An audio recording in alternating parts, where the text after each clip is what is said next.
कार्यक्रम के प्रायोजक हैं श्री मदन भाई रेखाबेन हुमड़, रूपेन प्राची हुमड़, अनगवीर आर्शवीर हुमड़, रिक्ता विशाल सेठी, आरिका अर्जुन सेठी। सुदामा और कृष्ण दोनों जंगल गुरु माँ से गुरुदेव से आज्ञा लेकर के गए लकड़ियां बीनने। बारिश हो गई, अलग अलग पेड़ में चढ़ गए बारिश से बचने के लिए। भूख लगी, जो गुरु माँ ने नाश्ता दिया था खाने के लिए वो सुदामा के पास था। सुदामा को भूख लगी, उसने अपने हिस्से का खा लिया। जोर की भूख लगी, पहले सोचा और फिर कृष्ण के हिस्से का भी खा लिया। कृष्ण ने मांगा तो कह दिया जोर की भूख लगी थी इसलिए मैंने अपना तो खा लिया, तुम्हारा भी। कृष्ण ने कुछ भी नहीं कहा, कृष्ण ने कुछ नहीं कहा। अब देखना है आप, ऐसे कर्म का आश्रय किया उस सुदामा ने कि भगवान का हिस्सा ग्रहण कर लिया तो जीवन भर दरिद्रता के साथ उसे जीना पड़ा। और जब कृष्ण नारायण बन गए, सम्राट हो गए, सुदामा की दशा दुर्दशा से सहित थी। उसकी पत्नी ने कहा ये तुम्हारा मित्र राजाधिराज है, नारायण है, चक्रवर्ती है और तुम फटे हाल हो। अरे जाकर के निवेदन करो, वो तुम्हें माला माल कर देगा। सुदामा ने कहा किस मुंह से जाऊं, मेरे पास तो उन्हें देने के लिए कुछ भी नहीं है। तब उसकी पत्नी ने पोटली में थोड़े से चावल बांध दिए और कहा ये भेंट कर देना। वो पोटली लेकर के पहुंचे। सुदामा और कृष्ण का कैसा मिलन हुआ, कैसे सुदामा को कृष्ण लेकर के आए, आसन दिया, पैर धोए, वो मित्रता का परिचय दिए, सबको पता है। और भेंट स्वरूप उन्होंने चावल दे दिया। देखना बचपन में खाया था, कब खाया था बोलो, और कब लौटाया, आज लौटा दिया। और जैसे लौट आया, घर लौट के गए, आंखें खुली की खुली रह गई। झोपड़ी हवेली में परिवर्तित हो गई थी। धन धान्य से भंडार भर गया था। फटी पुरानी साड़ियां जिसे नसीब थी, आज राज रानी की तरह उसकी पत्नी सुंदर वस्त्रों में थी। जो बच्चे सिर्फ दिन भर धूल में सने रहते थे, आज ऐसी पोशाक पहन करके खुश हैं। और जैसे ही सुदामा पहुंचे, पापा पापा कहकर के, पिताजी पिताजी कहकर के बच्चे लिपट गए। वो समझ नहीं आया कि आखिर हुआ क्या है। जैसे ही कर्जा उतरा, सुदामा माला माल हो गया। मैं आप सबसे कहता हूं, मंदिर जाओ ऐसा मत कहो। मंदिर जाने का रीजन बताओ कि हमें एक भी दिन भगवान का वह ऋण अपने माथे पर नहीं चढ़ने देना है। जा करके एक मुट्ठी चावल चढ़ाओ और उसके बाद भर पेट। कौन मना करता है साथियों? मंदिर जाना अत्यंत जरूरी है, क्योंकि मंदिर से ही धार्मिक संस्कार मिलते हैं। क्या मिलते हैं? यहीं से पाठ पढ़े जाते हैं, पाठ सीखे जाते हैं। इसलिए मैं हमेशा कहता हूं, मंदिर धर्म को सीखने की पाठशाला है और मंदिर के बाहर का संसार मंदिर में सीखे गए पाठ को जीने की प्रयोगशाला है। मंदिर में पाठ सीखा जाता है और बाहर प्रयोग किया जाता है, इसलिए मंदिर आना जरूरी है। आज इन सब बातों को मैं आपसे इसलिए कर रहा हूं क्योंकि मंदिर की महिमा, तीर्थों की महिमा, धार्मिक स्थलों की महिमा, सांस्कृतिक स्थलों की महिमा, पर्यटन स्थलों की महिमा, प्राकृतिक स्थलों की महिमा, गांवों की महिमा, शहरों की महिमा हर व्यक्ति के दिल और दिमाग में फिट बिठानी पड़ेगी। क्यों? क्योंकि आज राष्ट्रीय पर्यटन दिवस है। क्या है? राष्ट्रीय पर्यटन दिवस है। पर्यटन को बढ़ावा देना यह पर्यटन मंत्रालय का काम है। अलग से पर्यटन मंत्रालय होता है केंद्र में भी और राज्य में भी। उसके स्वतंत्र प्रभार वाले मंत्री होते स्पेशल पर्यटन मंत्री। क्यों? क्योंकि लोगों को देश की संस्कृति से परिचित कराने के लिए पर्यटन को बढ़ावा देना जरूरी है। कितने पर्यटक अन्य कंट्रियों से हमारे देश में भ्रमण के लिए, पर्यटन के लिए आते हैं, और जब वे पर्यटन के लिए आते हैं तो राजस्थान भी आते हैं। राजस्थान में सांस्कृतिक स्थल है। कैसे स्थल है? जहां पर हमारी संस्कृति बिखरी हुई है। राजस्थान में धार्मिक स्थल है।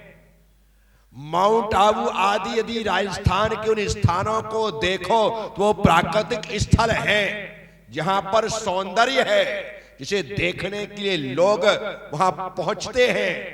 कितनी बावड़ियां हैं राजस्थान में। ऐसा कोई गांव, ऐसा कोई नगर, ऐसा कोई शहर नहीं होगा जहां बावड़ी ना हो, जहां झील और तालाब ना हो। सब कुछ है और उन्हें ही देखने तो लोग आते हैं। उनके बारे में जानकारी देना।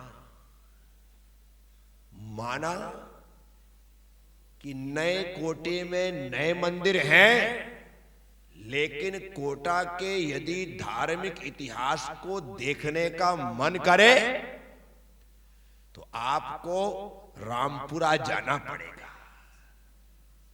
कहां? शास्त्री मार्केट जाना पड़ेगा। वो मारवाड़ी मंदिर और पीछे गढ़ का मंदिर है ना, गढ़ का मंदिर, वहां जाना पड़ेगा क्योंकि वही पुराना कोटा है, वही पुराना। जयपुर आप जाओ, बाहर बहुत बस गया है, लेकिन आपको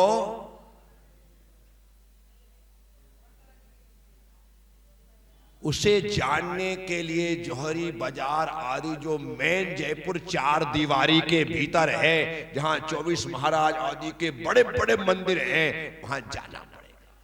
सांगानेर जाकर के आदिनाथ भगवान के दर्शन, तब जाकर के आपको अपनी विरासतों के बारे में बोध होगा, ज्ञान होगा। जानेंगे कि क्या था हमारा जैन धर्म, क्या है, किस प्रकार से हमारे बुजुर्गों ने अपने धर्म को समृद्ध किया है।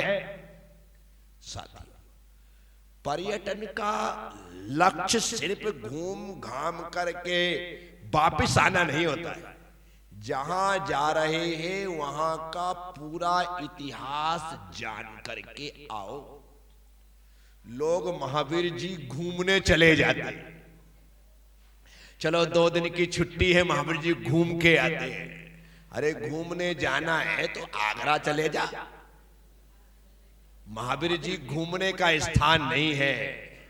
संसार में अनादि से घूम रहे हो तो हमारा ये घूमना, हमारा भ्रमण खत्म हो जाए, इसलिए महावीर जी जाते हैं, ना कि घूमने के लिए जाते हैं। इसलिए देखने में और दर्शन में डिफरेंस है।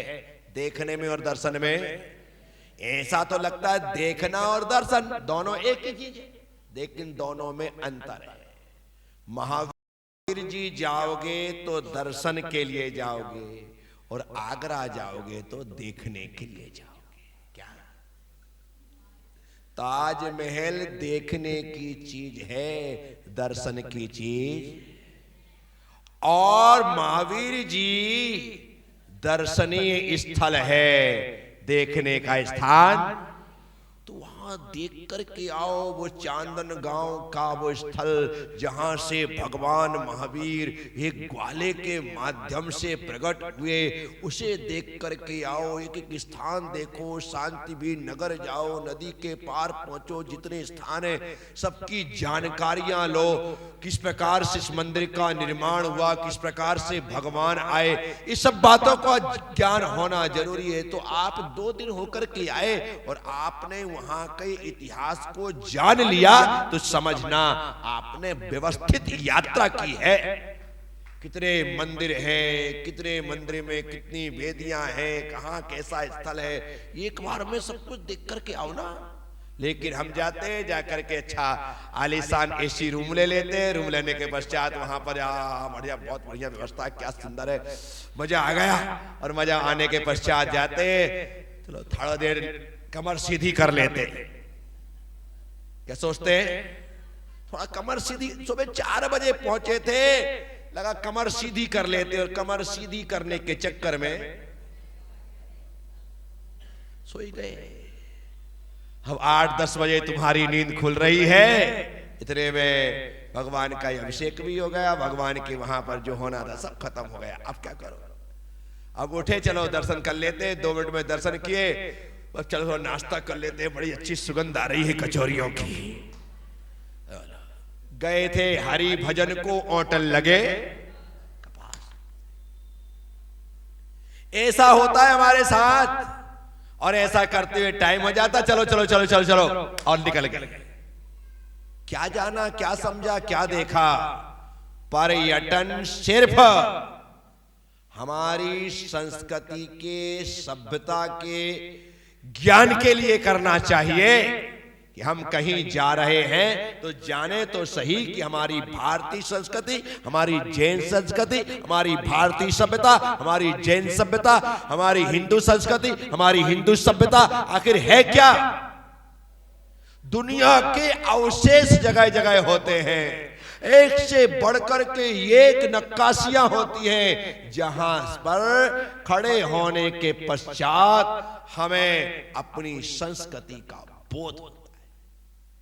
तो पर्यटन जब आप करें तो इस भाव से करें कि हम वहां की संस्कृति को जानें।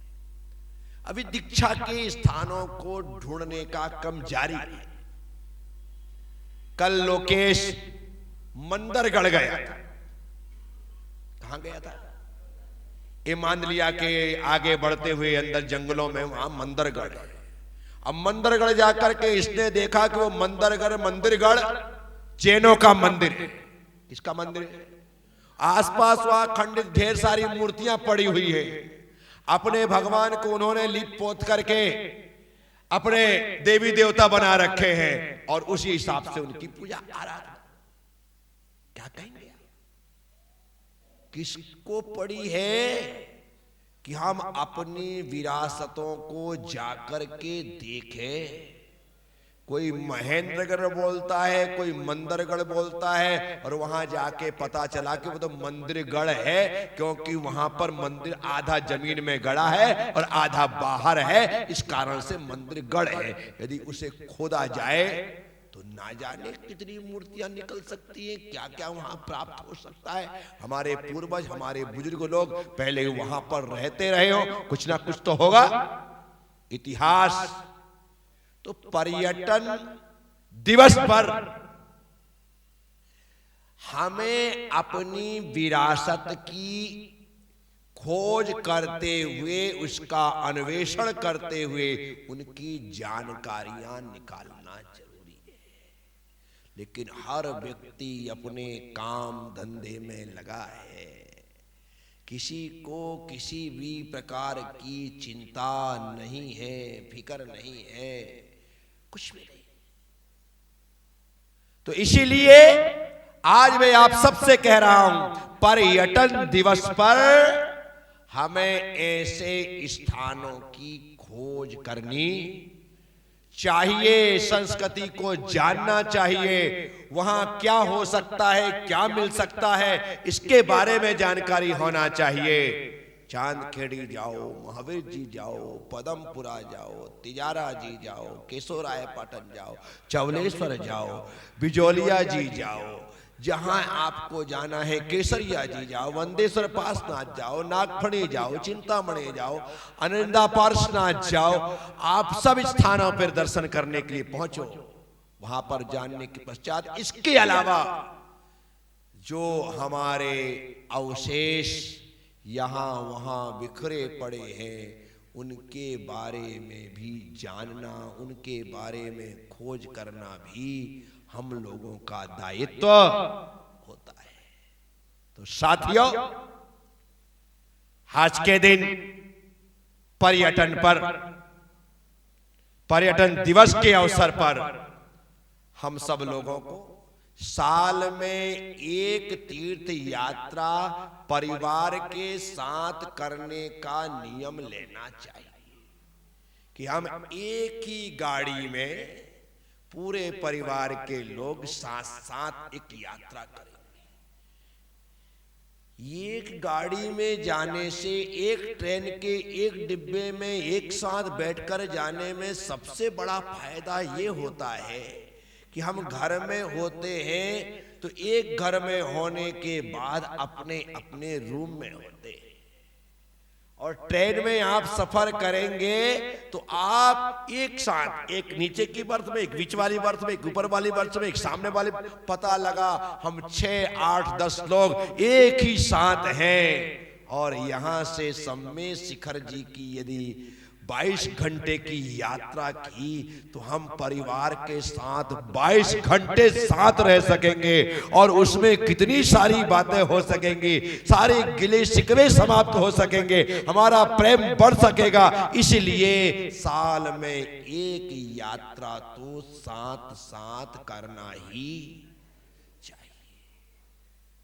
दूसरों के साथ जाना एक बात है और अपने परिवार के साथ जाना एकदम अलग। इस कार्यक्रम के प्रायोजक हैं श्री मदन भाई रेखाबेन हुमड़, रूपेन प्राची हुमड़, अनगवीर आर्शवीर हुमड़, रिक्ता विशाल सेठी, आरिका अर्जुन सेठी।